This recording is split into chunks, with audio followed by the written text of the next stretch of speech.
नमस्कार। Justice for Nirbhaya में आप सबों का स्वागत है। और आज हम जस्टिस फॉर निर्भया में बात सीबीआई की उस जांच की कर रहे हैं जो जांच अब कह सकते हैं कि निर्णायक मोड़ पर आकर खड़ा हो गया है।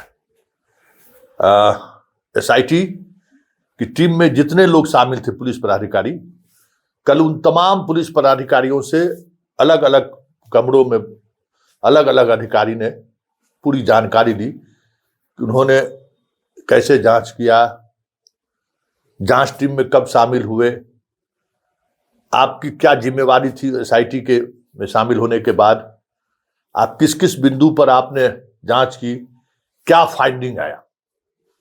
देखिए, ये सीबीआई जांच की ये अंतिम कड़ी होती है। किसी भी मामले में, आपराधिक मामले की जब वो जांच करता है और अगर जांच में पुलिस, स्थानीय पुलिस महत्वपूर्ण लीड तक पहुंच जाता है तो ऐसे मामले में अक्सर सीबीआई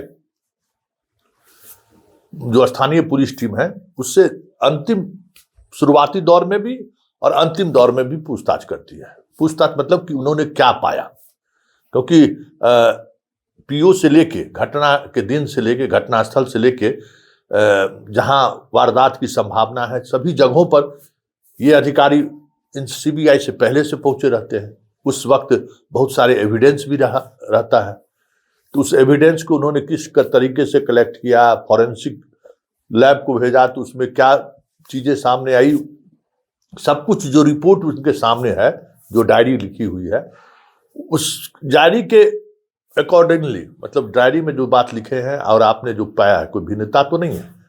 ये अंतिम कड़ी होती है सीबीआई के। जब जांच का कंक्लूजन का वक्त आ जाता है तो वो आखिरी ये प्रोसेस है, क्योंकि पूरे प्रोसेस, सीबीआई का एक अपना प्रोसेस है अपराध को डिटेक्ट करने का। वैसे सीबीआई इस मामले में बेस्ट परफॉर्मर नहीं रहा है, रिजल्ट इसका स्थानीय पुलिस से भी गड़बड़ रहा है।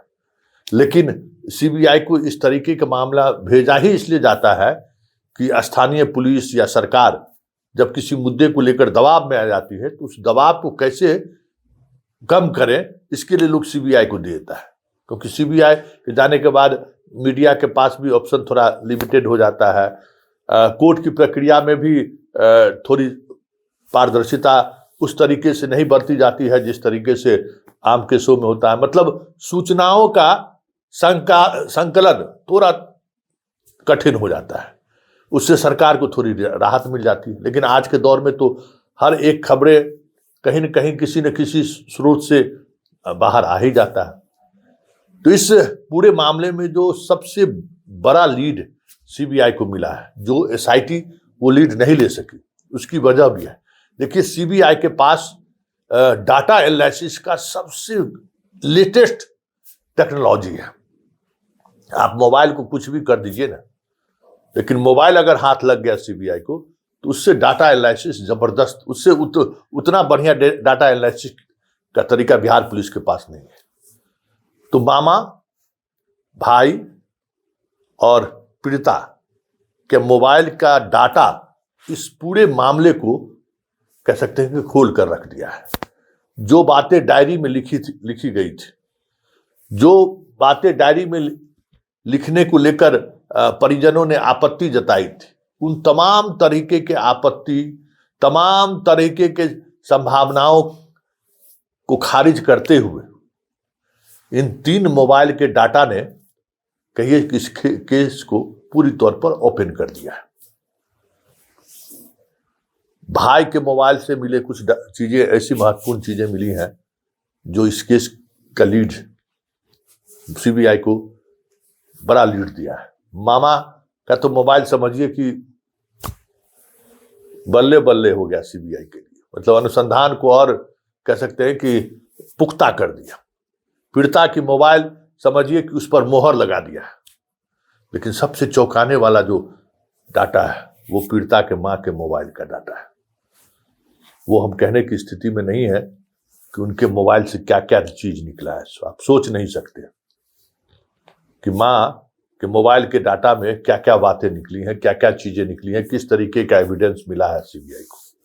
खैर, तमाम एविडेंस के साथ सीबीआई इस हमें लगता है कि अब नतीजे पर पहुंच चुकी है और ये तय है कि निर्भया के साथ पटना में कुछ भी नहीं हुआ है। हॉस्टल संचालक जेल में इसलिए हैं कि वो अब बेल फाइल करने की स्थिति में, क्योंकि सीबीआई उसको रिमांड पर नहीं लिया है। ये बात समझ लीजिए कि सीबीआई उसको रिमांड पर नहीं लिया, मतलब सीबीआई यह मान चुकी है कि इस मामले में उसकी कोई भूमिका नहीं है, नहीं तो सबसे पहले उसी को रिमांड पर लेती सीबीआई। सीबीआई भी एसआईटी के उस जांच को एक्सेप्ट कर लिया है, जिस जांच के दौरान बहुत सारे एविडेंस को एसआईटी ने कलेक्ट किया था।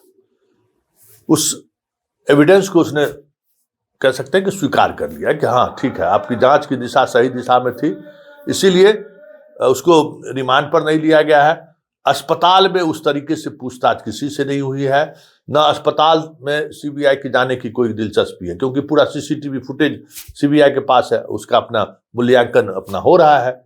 उसमें एक मामा और बहन, भाई बहन के बीच का जो संवाद है, वो संवाद ऐसा कह सकते हैं कि सीबीआई के लिए तुरुप का एक्का साबित हो गया है पूरे अनुसंधान के दौरान, कि भाई और बहन, पीड़िता की माँ और मामा घटना के दौरान, घटना के बाद, मतलब जो कुछ भी हुआ उसके बाद जब अस्पताल पहुंची है, तो अस्पताल में रहने के दौरान क्या बातचीत की है, उसका एक ऐसा अंश सीबीआई को मिला है जो केस को ओपन करने में बड़ा मददगार साबित होता रहा।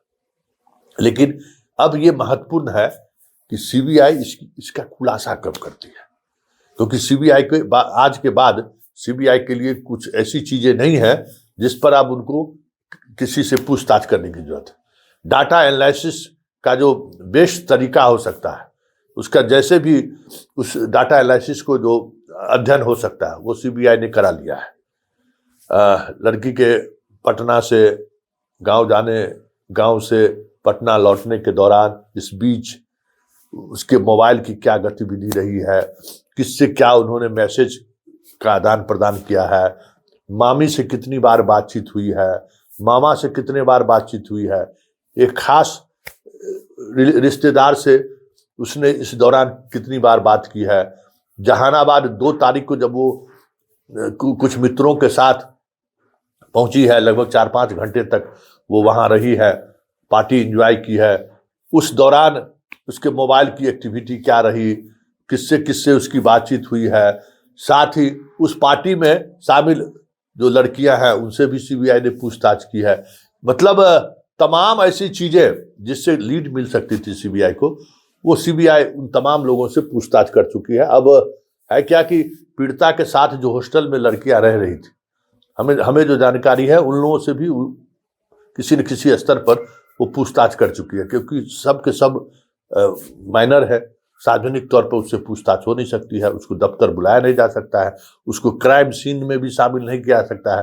पॉस्को एक्ट में जब बना तो बहुत सारी धाराएं भी उस पर जुड़ी, पुलिस को अनुसंधान में क्या क्या सावधानी बरतनी है, इसको लेकर भी एक प्रोटोकॉल है।